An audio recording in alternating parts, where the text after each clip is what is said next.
हमारे चैनल को सब्सक्राइब करें और नोटिफिकेशन पाने के लिए बगल में लगी हुई घंटी को दबाएं। प्रजातंत्र टॉक्स में आपका स्वागत है। आज हमारे साथ हैं इंदौर के डीआईजी श्री हरनारायण चारी मिश्रा जी। मिश्रा जी, आपका बहुत बहुत स्वागत है। जब से आप आए हैं इंदौर और जिस तरीके से इंदौर की स्थिति रही है पिछले कोरोना काल में, तो जहां हम खड़े थे जब आप आए, बहुत शुरुआती दिन थे, और अब इसको किस तरीके से देखते हैं? मुझे लगता है कि दोनों में काफ़ी अंतर है, और इस अंतर को हम समझने के लिए हम जब शहर में घूमते हैं, जब तमाम हम आंकड़ों को देखते हैं, उसमें की परिस्थितियों को देखते हैं, जो अस्पतालों की स्थिति को देखते हैं, तो काफ़ी इसमें एक गुणात्मक अंतर दिखता है। लोगों में एक विश्वास है, आप देखेंगे कि डर जो एक माहौल था काफ़ी कम हुआ है, और इसका पूरा श्रेय यहाँ के लोगों को जाता है। जिस तरह लोगों का सहयोग रहा, जिस तरह लोगों का इसमें जिस तरीके से लोगों ने आगे बढ़ कर के इस पूरे माहौल को एक सकारात्मक ढंग से लड़ा साथ में, उसका परिणाम है। लेकिन मैं कहना चाहूँगा कि अभी भी ये लड़ाई जारी है, ये लड़ाई अभी समाप्त नहीं हुई है। देखिए, जब आप आए थे और शुरुआत हुई थी, और उसी समय टाटपट्टी बाकल की घटना हुई थी, जिसमें जब मेडिकल की टीम जब वहाँ पहुँची तो उस पर पत्थर फेंके गए, सारी चीज़ हुई। वो एक बड़ा शहर में इसको लेके एक वो था, देश भर में इसको लेके एक नेगेटिव माहौल बना कि सब आखिर ऐसे इन पे कार्रवाई क्यों नहीं हुई या कार्रवाई क्यों नहीं की गई। क्या स्ट्रेटेजी थी, कैसे इस चीज़ को आपने वो किया, और वही जगह उसी जगह पे बाद में जब वो टीम पहुंची तो उनका स्वागत किया गया, फुल स्वागत किया गया, और वो सारे लोग आज ठीक भी हुए। तो ये क्या स्ट्रेटेजी थी, कैसे इसको हैंडल किया आपने? हम लोग उसकी तह तक गए कि आखिर क्या कारण थे कि इस तरह की परिस्थितियाँ पैदा हुई। एक व्यक्ति, एक पूरी टीम, चाहे पुलिस की हो चाहे स्वास्थ्य कर्मियों की, वो जाती है और इस चीज़ के लिए जाती है कि कैसे लोगों की बचाई जाए, लोगों को कैसे निकाल के सुरक्षित किया जाए, अस्पतालों तक पहुँचाया जाए। अचानक इस तरह की घटना होती है, तो ये घटना सभी के लिए एक चौंकाने वाली थी। लेकिन हम लोगों ने इस बात पर जोर दिया कि इसे एक सामान्य घटना के रूप में नहीं लिया जाना चाहिए। अगर 5000 लोग क्वारंटाइन हो रहे हैं और किसी एक घटना में ऐसा हो रहा है, तो हमें माना जाना चाहिए कि एक घटना अपवाद स्वरूप है, और उस घटना के हालांकि गंभीरता से लिया गया, उसमें सख्त कार्रवाई की गई। लेकिन हमने घटना के तह में भी गए कि जिस तरह की गलतफहमियां लोगों ने सोशल मीडिया पे और लोगों को गुमराह किया, फिर उन लोगों के विरुद्ध भी कार्रवाइयां हुई। आपको लगता है इसमें कहीं ना कहीं पुलिस की छवि पे भी कोई ये सवाल उठाया गया था? प्रारंभिक दौर में निश्चित तौर पे पुलिस को जोड़ करके कि अचानक हुआ, लेकिन हम लोगों ने देखा कि जब उस पर सख्त कार्रवाई हुई, लोगों ने समझा कि आखिर जो हुई उनसे गलती हुई वहाँ पे स्थानीय लोगों पे, तो उसका फिर पूरा माहौल बदला। लोगों ने, जैसा कि आपने जिक्र किया, जब लोग निकले तो वहाँ से फूलों की बर्फा हुई, लोगों ने एक स्वागत किया, एक सकारात्मक माहौल बदला, और वो सारे लोग जो थे, उनके साथ के लोगों ने भी, जो आसपास के थे, काफ़ी उनका विरोध किया, और इस बात को महसूस किया कि जो स्वास्थ्यकर्मी हैं, जो पुलिसकर्मी हैं, वो किस तरह जान हथेली पर रख करके किस तरह चुनौतीपूर्ण माहौल में ये पूरी लड़ाई लड़ रहे हैं, और उसके बाद एक काफ़ी सकारात्मक माहौल पैदा हुआ। एक जो चीज़ चूँकि ये एक बहुत अलग किस्म की जिम्मेदारियां थी, अलग किस्म की चुनौतियां थी, तो एक लॉ एंड ऑर्डर की स्थिति, वो तो अपने आप में खैर एक बड़ा मामला थी, लेकिन इसके अलावा लोगों का भरोसा किस तरीके से जुटे, एक वो चीज़, और उससे भी बड़ी चीज़ कि इस पूरे दौर में जो फ्रंट लाइन पे जो पुलिस फोर्स मौजूद है, उसका भी हौसला बनाए रखना। जो फ्रंट लाइनर थे पुलिसकर्मी, वो बीमार भी हुए, पॉजिटिव भी हुए, कुछ एक दो लोग शहीद भी हुए उसमें। तो ये आखिर ये इसको कैसे आपने मैनेज कैसे किया, कैसे इसको ये तीनों चुनौतियां आप संभाल पाए? निश्चित तौर पर इसमें सबसे बड़ी चुनौती थी कि जो जवान जो हमारे लड़ रहे हैं इस लड़ाई को, जो हमारे साथ के लोग हैं, उनको संक्रमण से बचाना, उनके मनोबल को कम न होने देना, क्योंकि ऐसी लड़ाइयाँ सिर्फ संसाधनों के बल पर नहीं लड़ी जा सकती। जब तक लड़ने वाले का मनोबल ऊंचा ना हो, जब तक लड़ने वाले का आत्मविश्वास पूरा ऊंचा ना हो, इन चीज़ों को ध्यान में रखते हुए हम लोगों ने पूरी तरह से इस लड़ाई को रखने के लिए अपने जवानों का लगातार उनसे, उनकी जो समस्याएं हैं उनको ध्यान में रखा। उनको कहीं भी तरह उनके विश्वास में कमी ना हो, उनके हौसले में कमी ना हो, इसलिए कई ऐसे महत्वपूर्ण नियम बनाए, जैसे किसी आरोपी को पकड़ने जाना है, किसी आरोपी के साथ जाना है, तो उसमें ध्यान रखा है कि वो पीपी किट जैसे चीज़ों का इस्तेमाल करें, जो आधारभूत संसाधन हैं उनका इस्तेमाल करें, जो मुख्यतः आधारभूत जो सुरक्षा की ज़रूरी चीज़ें हैं, जो ज़्यादा उम्र के हैं उनको कोशिश की गई कि वो इस तरह के संक्रमण क्षेत्रों में न जाएँ, और इन सारी चीज़ों को ध्यान में रखते हुए ये पूरी प्रक्रिया इसमें शुरू की गई। और इसमें साथ साथ हम लोगों ने देखा कि जवानों का एक मनोबल ऊंचा रहा, लगातार जवानों से संवाद होता रहा, उनकी जो समस्याएं हुई उनको ध्यान में रखते हुए कि कोई चिकित्सा संबंधी समस्या ना हो, एक अतिरिक्त पुलिस अधीक्षक स्तर के अधिकारी को जो हमारे कार्यालय में है उनको लगाया गया। 24 घंटे स्वास्थ्य की मॉनिटरिंग की गई। ये सुविधा मुझे लग रहा है शायद इंदौर से आपने शुरू की है, मध्य प्रदेश में सिर्फ यहीं हुई? जी, इंदौर से शुरू की गई। हमारे कार्यालय के जो अतिरिक्त पुलिस अधीक्षक हैं, उनको इस टीम का बनाया गया कि वो अगर कोई जवान को समस्या है तो उसको सीधे कॉल कर सकते हैं, और उसके बाद तत्काल हम उसमें 24 घंटे मॉनिटरिंग के साथ साथ उनके सुनिश्चित करते हैं कि बेहतर ढंग से जो स्वास्थ्य सुविधा हो वो सुनिश्चित हो सके। तो इन सारी चीज़ों को देखते हुए काफ़ी सकारात्मक माहौल हुआ, हमारे जवानों में एक हौसला बढ़ा, उनका आत्मविश्वास बढ़ा और अंततः परिणाम ये रहा कि उसके बाद पहली घटना प्रारंभिक दौर में हुई, उसके बाद सारे जवान, लगभग 40 जवान संक्रमित हुए, सभी ठीक होकर के घर गए हैं। अब मात्र 4 जवान इस तरीके से भी जूझ रहे हैं और बीच-बीच में हम लोगों ने कुछ प्रयोग भी किए ठीक करने के लिए, कुछ फूड डाइट और कुछ इस तरह की चीज़ों का। एक जो चीज़ आपकी जो पिछले दिनों चल रही, जो मुझे भी पता चला कि एक आपने अपना एक कई डॉक्टर से और बाहर भी कई लोगों से बात करके और एक अपना एक डाइट प्लान आपने प्लान किया है, जो खासकर पहले तो जवानों पे, पुलिस अधिकारियों पे और उसके बाद अब जो है कुछ शायद और लोगों पे भी वो कर रहे हैं और उसके परिणाम भी बहुत अच्छे आए हैं। तो जी थोड़ा हाँ। उसके बारे में बताएं कि वो क्या डाइट है और क्या। जी हाँ, वो एक बड़ा ही महत्वपूर्ण टॉपिक था। हम लोगों ने सोचा कि आखिर कौन-कौन सी चीज़ों को इसमें लागू कर सकते हैं बेहतर ढंग से। तो हमने देखा कि दुनिया के उन देशों में जहाँ पे बड़े ही सकारात्मक ढंग से इसमें प्रयोग हुए हैं, उसमें वियतनाम और कंबोडिया जैसे देश थे जहाँ पर फूड के थेरेपी के कारण इलाज हुआ था। हम जानते हैं कि लड़ाई पूरी तरह इम्यून सिस्टम से लड़ाई है, उसको मजबूत करने से होगा। तो उसमें भारत के एक डॉक्टर थे, डॉक्टर विश्वरूप चौधरी, जो काफ़ी इस क्षेत्र में अच्छा काम किए हैं। उनसे मेरी लगातार संवाद हुआ और उस संवाद के बाद हम लोगों ने जब उस चीज़ को किया तो उसमें एक खास चीज़ ध्यान में आई कि फूड को करके हम लोगों ने पहले इस पूरी थेरेपी को, जो बुखार से संबंधित लोग थे, जो सामान्य बुखार से थे, उन पे प्रयोग किया और सभी 2 दिनों से तीसरे दिन तक बिल्कुल ठीक हुए। फिर हम लोगों ने कोविड पेशेंट पे भी उसके जो इलाज किए हैं और वो भी 3 दिनों के बाद जो चौथे दिन उनका परीक्षण कराया गया है, उसमें उनको पॉजिटिव से नेगेटिव होना पाया गया है। अभी कुछ और लोग हमारे उस प्रयोग के परीक्षण के दौर से गुजर रहे हैं। हालाँकि ये ध्यान रखा गया है कि वो बहुत ज़्यादा, उनको इन्फेक्शन का स्तर बहुत ज़्यादा ना हो और होम क्वारंटाइन में हो, पूरी तरह से मेडिकली वो लिंक्ड हों, जो मेडिकल सुविधाओं के उसमें देख रेख में हों और साथ ही साथ वो कोमॉर्बिडिटी ना हो, दूसरी किसी गंभीर बीमारियों से ना हो। लेकिन प्रारंभिक दौर में जो भी शोध हुए हैं बहुत सकारात्मक है और सभी लोग 4-5 दिनों में उसमें पॉजिटिव से निगेटिव पाए गए हैं, जो कि काफ़ी सकारात्मक संकेत हैं और दूसरा मुख्य तौर पे इम्यून सिस्टम को मजबूत करके ये परिणाम हासिल किए गए हैं। पेंडेमिक की जहाँ तक बात करें तो ये सभी के लिए मुझे लगे एक पूरी पीढ़ी के लिए पिछले 100 सालों में इस तरह की जो है वो ऐसी स्थिति में निपटने की किसी की कोई न तो अनुभव था और न ये पता है कि आगे क्या होगा। एक पुलिस अधिकारी के तौर पे, एक इंदौर के प्रभारी होने के नाते, चूँकि एक सुरक्षा की, पूरी शहर के नागरिकों की सुरक्षा की जिम्मेदारी आपकी है, तो ये किस तरह की चुनौतियाँ थी आपको? क्या लगता है कि अलग अलग तरह के इश्यूज़ थे उसमें सांप्रदायिक कम्युनल इश्यूज़ भी आए कई सारे, इसमें बाकी एक जिसे आप कहेंगे कि लोगों की मॉरल बूस्टिंग का मामला भी था, ये बहुत सारी चीज़ें थी। तो कैसे इसको पॉपअप किया? ये एक अदृश्य शत्रु के विरुद्ध था और इसमें कोई भी तरह का आपको सीधे सामान्य लॉ एंड ऑर्डर से पिछले 100 सालों में किसी के सामने ऐसी स्थिति नहीं आई होगी।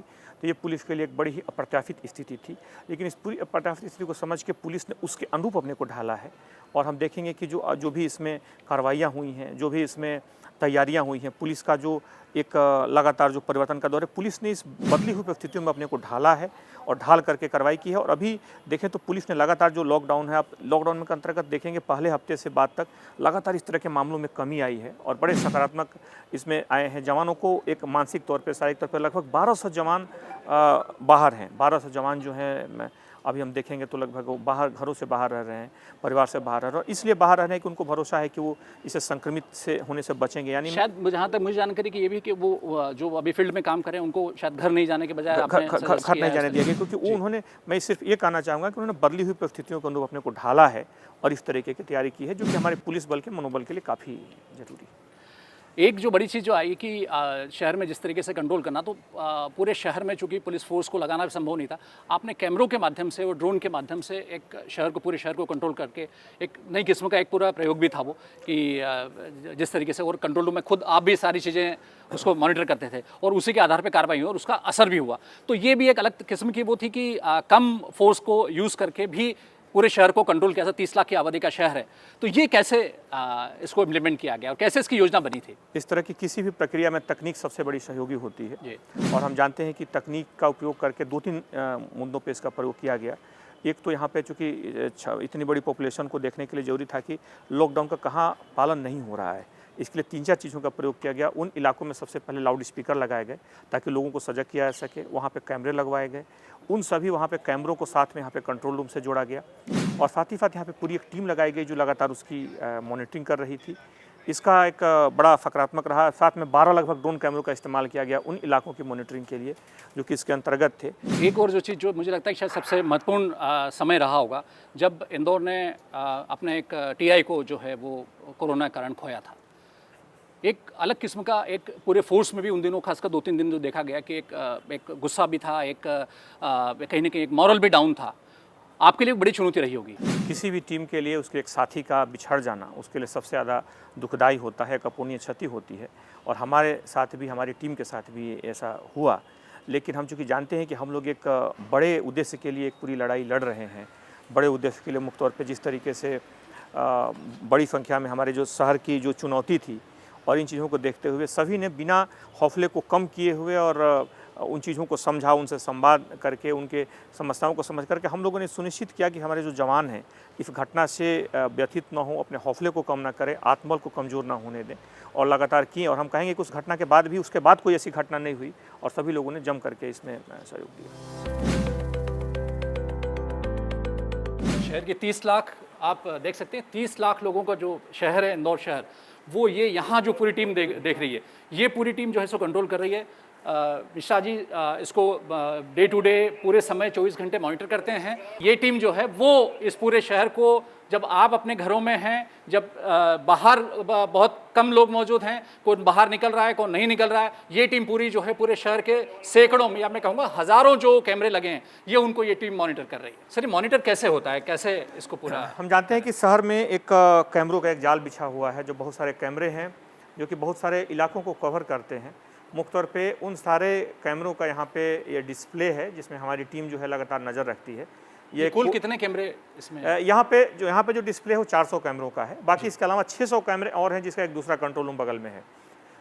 इसमें कुल 1000 कैमरों से 1000 से ज़्यादा कैमरे हैं। इसमें मुख्य तौर पर अगर हम जिक्र करें तो यहाँ पे कोविड कंट्रोल रूम से अगर कोई भी इस तरह की जानकारी आती है, लगता है कि कहीं स्थिति भीड़ बढ़ रही है, कहीं लॉकडाउन का, जैसे अभी लॉकडाउन चल रहा था, लॉकडाउन का अगर ठीक ढंग से पालन नहीं हो रहा है तो उस स्थिति में तत्काल यहाँ से कोविड कंट्रोल रूम से उन्हें जानकारी दी जाती है और उसके बाद तत्काल इंटरवीन करके संबंधित जो व्यक्ति है, यहाँ से संबंधित थाना को जाती है। संबंधित थाने, चूंकि पॉइंट्स लगे हुए हैं पूरे इलाके में, इन्हें मालूम रहता है कि अगर किसी रावजी बाजार में या खजराना में कहीं पे अगर उसका उल्लंघन हो रहा है तो जब कंट्रोल रूम से बताते हैं तो संबंधित जो पॉइंट्स हैं उसको सीधे जो आसपास के इलाकों में जो 50-100 मीटर के आसपास रहते हैं उन तक वो संदेश जाता है और उसके बाद तत्काल इंटरवीन करके उस व्यक्ति के खिलाफ संदेश पहुंचने में कितना समय लगता है, वहां तक उन तक पहुंचने में? ये आप समझ लें कि 3 से 4 मिनट के अंदर कार्रवाई हो जाती है। वहाँ पुलिस पहुंच जाती है, पुलिस पहुंच करके उसमें उसको हस्तक्षेप करती है, जो भी स्थिति जैसे ठीक करनी होती है उसको करती है। तो मुझे लगता है कि ये पूरे प्रक्रिया जो है काफ़ी त्वरित होती है और इसमें पूरी तकनीक का जो सबसे बेहतर इस्तेमाल हो सकता है वो किया जाता है और लगातार जो टीमें हैं ये 24 घंटे इसके लिए सक्रिय रहती हैं, राउंड द क्लॉक ये पूरी कितनी टीम, पूरे कितने लोग कंट्रोल रूम में जो हैं वो इस समय काम कर रहे हैं? अभी इस समय लगभग 10 लोग हैं जो लगातार 24 घंटे अलग अलग शिफ्ट में काम कर रहे हैं जी। और इसके अलावा हमारे एक और भी अधिकारी रहते हैं, राजपत्रित अधिकारियों की भी इसमें ड्यूटी लगाई गई है जो लगातार 8-8 घंटे की ड्यूटी पर रहते हैं जी। उसमें उनका उद्देश्य है कि एक शहर की जो वास्तविक स्थिति है, एक तो स्थिति जो फील्ड में अधिकारी काम कर रहे हैं वो जो चीज़ें वहाँ से देख पाते हैं उनके अनुपात में वो वहाँ से एक्शन ले पाते हैं, लेकिन यहाँ से पूरे शहर का एक मुआयना आप रख सकते हैं, एक शहर की पूरी एक होलिस्टिक जो पिक्चर है, तस्वीर है, आप यहाँ से बैठकर देख सकते हैं उन चीज़ों को। या कई बार ऐसी भी शिकायतें आती हैं कि फला जगह ऐसी कोई घटना पाई गई तो आप इसके चीज़ की रिकॉर्डिंग भी यहाँ उपलब्ध रहती है। अगर कोई घटना उसमें आए तो बैक ग्राउंड में जा करके आप उसमें जा करके उसको देख सकते हैं और फिर उसके अनुसार आप कार्रवाई कर सकते हैं। ड्रोन का भी इसमें शायद साथ में वो किया गया था। ड्रोन का 12 ड्रोन का इस्तेमाल किया गया। ड्रोन इससे नहीं जुड़ा है। ड्रोन का जो है स्थानीय स्तर पर उसकी रिकॉर्डिंग रखी जाती है, स्थानीय स्तर पर कार्रवाई की जाती है और मुख्यतः उन इलाकों में गलियों में कई बार ऐसा मैसेज आया कि लोग काफ़ी बड़ी संख्या में इकट्ठे हो रहे हैं या कई बार घरों से, तो उसमें ड्रोन काफ़ी प्रभावी रहा। ये जो पूरा सिस्टम जो बनाया गया है ये भी इंदौर में ही, सिर्फ मध्य प्रदेश में हम कहें कि इंदौर में ही इसकी शुरुआत हुई है, शायद बाकी जगह तो अब जी 3 हिस्सों में इस पूरी प्रक्रिया को हम देख सकते हैं। सबसे पहले उन इलाकों में चिन्हित करके वहाँ पे काफ़ी ज़्यादा लाउड हेलर्स लगाए गए हैं, लाउड स्पीकर्स लगाए गए हैं और एक स्थानीय स्तर पर भी कंट्रोल रूम है जहाँ पर देख करके अधिकारी वहीं पर लोगों को पॉइंट आउट करते हैं कि यहाँ पे कोई समस्या है। वो कितने कंट्रोल रूम? ऐसे लगभग 5 कंट्रोल रूम है अलग अलग शहर के, जोन वाइज अलग। जो सबसे प्रारंभिक दौर में जो बड़े हॉट स्पॉट थे, चाहे चंदन नगर हो, चाहे खजराना हो, चाहे कोतवाली का इलाका हो, चाहे टाट बाखल का जो इलाका है, इन सारे इलाकों में अलग अलग उसमें कंट्रोल रूम बनाए गए हैं जो स्थानीय स्तर पर लोग देखते हैं और उससे करते हैं। और दूसरी तौर पर अगर हम देखें तो उसके आगे अगर हम बढ़ें तो इसके अलावा उससे आगे निकल करके जो मुख्य तौर पर ड्रोन कैमरों का इस्तेमाल किया गया, उन ड्रोन कैमरों से नहीं जोड़ा है, लेकिन ड्रोन कैमरे उसके अलग चरण थे और उन ड्रोन कैमरों के द्वारा उस कंटेनमेंट जोन के अंतर्गत अगर उसका उल्लंघन हो रहा है तो उस पर नज़र रखने में काफ़ी प्रभावी मदद मिली।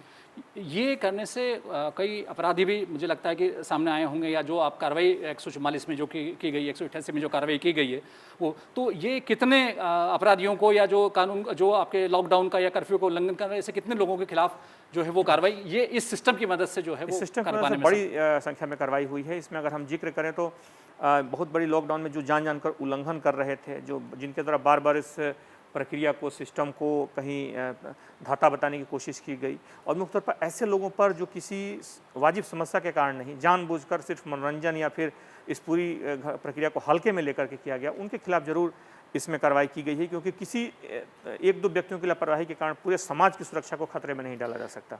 कितने प्रतिशत आपको लगता है, कितने प्रतिशत ये करने से कितने प्रतिशत शहर को जो है 100 में से कितने प्रतिशत शहर को हम कंट्रोल कर पाए हैं इस सिस्टम के कारण, ये बनाने के कारण? इस सिस्टम के कारण अगर हम इफेक्टिविटी देखें और अगर हम जिक्र करें कि स्पीड में कार्रवाई करने की अगर हम बात को देखें तो इससे लगभग 60 से 70% इस पूरी तकनीक का इस्तेमाल हुआ है। बाकी लोकल लेवल पे जो बाकी लोकल लेवल पर जो ह्यूमन जो इंटरवेंशन है, जो ह्यूमन रिसोर्सेज का जो प्रयोग है, बाकी चीज़ें भी इसमें हैं, लेकिन इस तकनीक के कारण प्रभावी गति से और तेज़ गति से, तेज़ रफ्तार से कार्रवाई करने में बहुत मदद मिली है। शहर में लॉकडाउन पे पूरी तरह जो है नज़र रखी जा रही थी।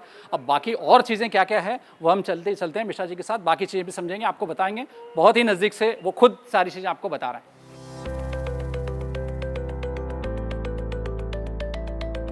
तो इंदौर के डीआईजी हरिनारायण चारी मिश्रा जी समय आए हैं, आप पहुंचने वाले हैं। देखिए किस तरह इंदौर में चेकिंग हो रही है, किस तरह चेकिंग पॉइंट पर किस तरह वो आके चेकिंग कर रहे हैं।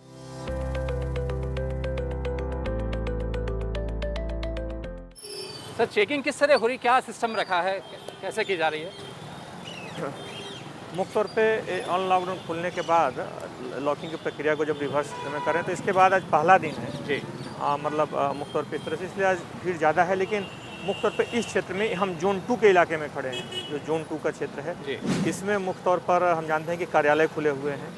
इसमें मुख्य तौर पर जो प्राइवेट कार्यालय हैं वो भी 50% लोग उसमें आ सकते हैं, और साथ ही साथ बहुत सारे जो संस्थान जो अलग अलग ज़रूरतों के हिसाब से खोले गए हैं, जिनको परमिशन दिया गया है, इस कारण से अभी वाहन यहाँ से गुजर रहे हैं। लेकिन ये जरूर चेक किया जा रहा है कि जो कंटेनमेंट जोन के जो इलाके हैं उन इलाकों में इस बात का ध्यान रखा गया है कि कंटेनमेंट जोन से कोई बाहर ना आए, और उनकी एक बार चेकिंग हो, क्योंकि उसमें अगर लोग बिना अगर चेकिंग के आएंगे तो कंटेनमेंट जोन से आबाद जो लोगों का प्रवाह है वो ना हो, इस चीज़ को ध्यान में रखा गया है। जिन लोगों को, चूँकि हम जानते हैं कि पास बड़ी संख्या में जारी हुए हैं, लेकिन इन चीज़ों को जो लोग निर्धारित रूप से जिनके पास पात्रता है, जो इस शहर के हैं, और साथ साथ एक और उद्देश्य है इसमें भी जो चेकिंग चल रही है, अभी देखे गए हैं कि जब लॉकडाउन समाप्त होने के अंतिम दौर में कई आपराधिक गतिविधियां भी बढ़ने लगी हैं। कई जगहों पे हमने देखा कि कई ऐसी आपराधिक घटनाएं छोटी मोटी स्वरूप लेने लगी थी, तो इसके लिए भी चेकिंग की गई है। पुलिस ने पिछले लगभग 6 महीनों में जिस तरह के अपराधी हैं या फिर जो पैरोल से छूट के आए हैं, उनकी भी एक बड़ी लिस्टिंग की है, और अभी करने का उद्देश्य ये भी है कि जो सभी लोगों को एक प्रॉपर आइडेंटिफिकेशन के साथ में और मुक्त कंटेनमेंट जोन से ना हो, या फिर इस समय अगर कोई भी आप गाड़ी लेके निकल रहे हैं इसके बाद, तो आपके पास आईडी कोई प्रूफ होना जरूरी है, कुछ पेपर्स गाड़ी के जरूरी है। मुख्य तौर पर वाहनों की चेकिंग जी। कई बार हमारे पास दूसरे पॉइंट्स पे कुछ इस तरह से डिटेक्टर्स हैं जिसके कारण हम चेक कर सकते हैं कि कोई अपराधों को रोकने के लिए कोई चाकूबाजी या इस तरह की घटनाएं ना हो, उनको रोकना उद्देश्य है। और मुख्य तौर पर लोगों को बार बार हम आगाह भी कर रहे हैं, हालांकि चेकिंग का हिस्सा नहीं है, लेकिन आगाह भी कर रहे हैं कि ये सही है कि छूट है, इसमें यहाँ पे आपको छूट दी गई है, लेकिन जब तक बहुत ज़रूरी ना हो तब तक घरों से बाहर निकलना किसी भी हालत में उसे श्रेयस्कर नहीं माना जाता। तो अभी आपने देखा कि किस तरीके से शहर में जो है वो दिन भर ऑफिस में मीटिंग्स के बाद कंट्रोल रूम किस तरीके से आपको नियंत्रित करना है, शहर का ट्रैफिक, शहर की बाकी चीज़ें किस तरह नियंत्रित करनी है, और उसके बाद किस तरीके से जो ट्रैफिक पॉइंट हैं या शहर में जहां पुलिस की जांच हो रही है वहां किस तरीके से जो है चेकिंग चल रही है, वो उन्होंने खुद हमें बताया। अब एक चीज़ जो आपसे जो जानना चाहते हैं मिश्रा जी, कि ये लॉकडाउन के बाद मुझे लगता है कि असली जो परीक्षा है वो तो अब आज से शुरू हुई है। लॉकडाउन के बाद मुख्य तौर से अगर हम कहें तो पुलिस की चुनौतियाँ दोगुनी हो गई हैं। लॉकडाउन के संबंध में जो लोगों को जागरूक करना, मुख्य तौर पे लॉकडाउन एक तरह से तैयारी के समय था इस पूरी समस्या से निपटने में।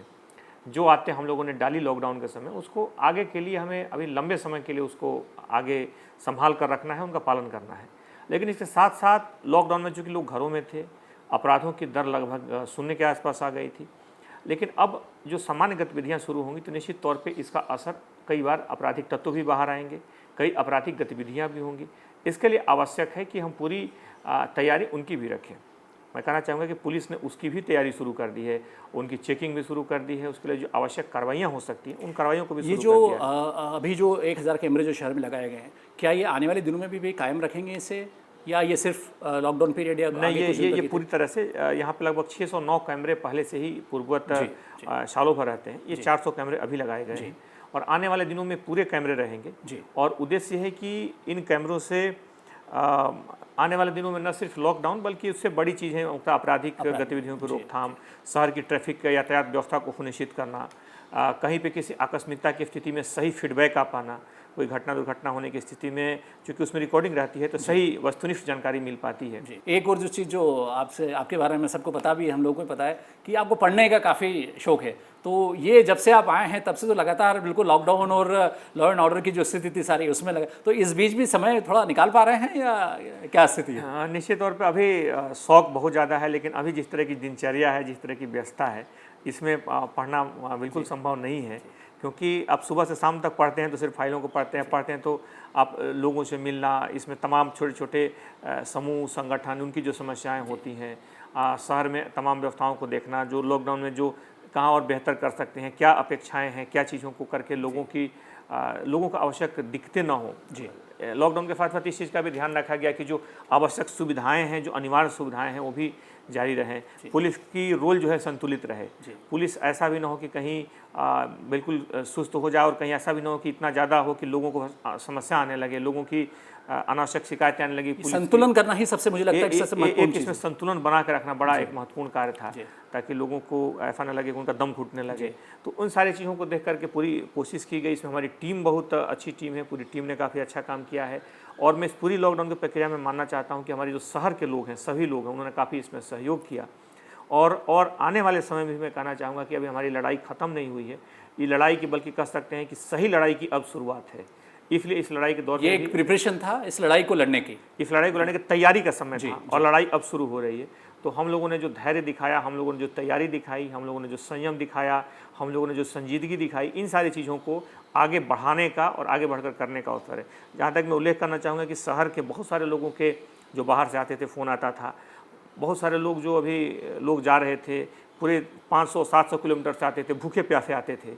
और जब उन्हें लगता था कि उनका फ़ोन आता था लोगों को, वो कहते थे कि जैसे ही जहाँ पानी हमें मिलने लगा, खाना मिलने लगा, हम समझ जाते थे कि इंदौर शुरू हो गया है। एक जो चीज़ जो मैंने जिसके पिक्चर्स भी देखे सारी चीज़ की, इंदौर पुलिस ने जो है वो खुद खाने की व्यवस्था की थी हाईवेज पे जो लोग जा रहे थे। तो ये आइडिया कैसे था, ये क्या इसके पीछे क्या दिमाग में क्या था? मुख्य तौर पर एक इंदौर पुलिस की इस पूरे प्रक्रिया में जो भी चल रही है, हम नहीं कहेंगे कि गुजर चुकी है, चल रही है। इंदौर पुलिस की लगातार कोशिश है कि हम कुछ एक सकारात्मक संदेश दें, लोगों के जीवन में जो भी व्यक्ति है उसको थोड़ा सा खुशियाँ दें। और इस कड़ी में छोटी छोटी चीज़ें हैं लेकिन मायने रखती हैं, जैसे कि आपने केक भी भिजवाए कुछ लोगों के हैं जी, जैसे लोगों को जो लोग गुजर रहे थे मैं तो उनको खाना खिलाना, जैसे कि कुछ जगह चप्पलें आपने देखा होगा कि कुछ लोग उस तरह से गुजर रहे थे इस गर्मी में रोड पर, तो फिर उनके लिए चप्पलों की भी हमारी कुछ टीम ने व्यवस्था की।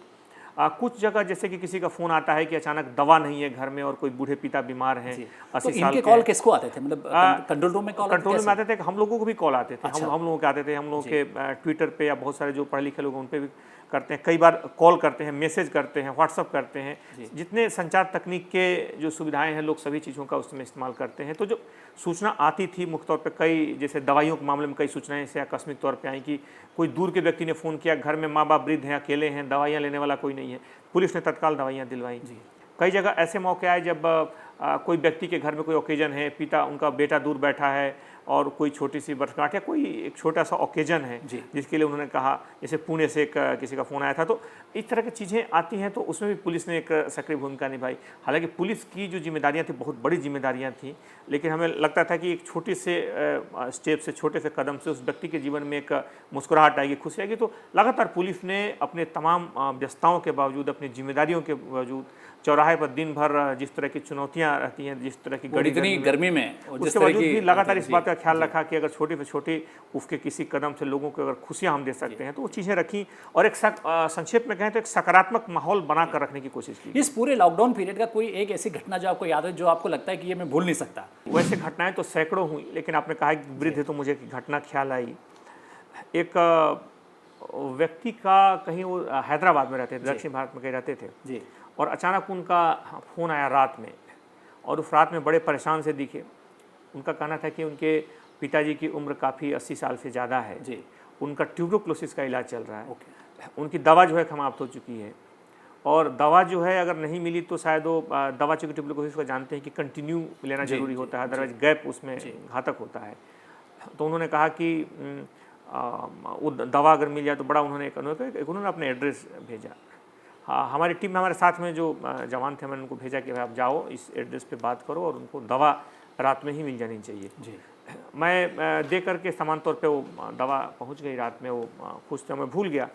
अगले दिन लगभग दोपहर में एक फ़ोन आया, क्योंकि नंबर सेव नहीं था मेरे पास, क्योंकि इस तरह के फ़ोन आते रहते थे। तो अचानक उस व्यक्ति के भाव में जिस तरीके की मतलब इतने कारुणिक ढंग से, इतने अच्छे ढंग से, तो मैं समझ नहीं पाया कि आखिर वजह क्या है। मुझे लगा कोई परेशानी। वो बोले कि नहीं, मेरे खुशी के आंसू हैं। मैं चूँकि अकेले था, बड़ा असहाय महसूस कर रहा था। पिताजी की ट्यूबरक्लोसिस की दवा थी, वो चल नहीं सकते थे, लगभग 80 साल से ज़्यादा हैं, वृद्ध हैं, बहुत बीमार हैं, जी।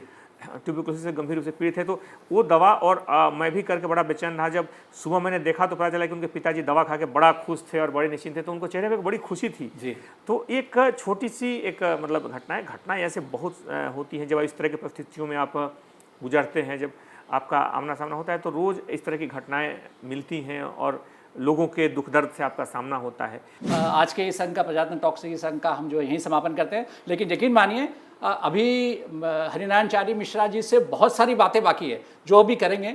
अभी इस समय वो बिजी हैं, बहुत सारी जिम्मेदारियां हैं, सुरक्षा की जिम्मेदारियां हैं और एक संवेदनशील एक अधिकारी की जिम्मेदारियां हैं, जो दोनों भूमिकाओं में इस समय जो है वो समन्वय करके जो है उसको आगे बढ़ने की कोशिश कर रहे हैं। जल्दी हम आपके इनके साथ फिर एक बार मुलाकात करवाएंगे। तब तक के लिए बहुत बहुत धन्यवाद।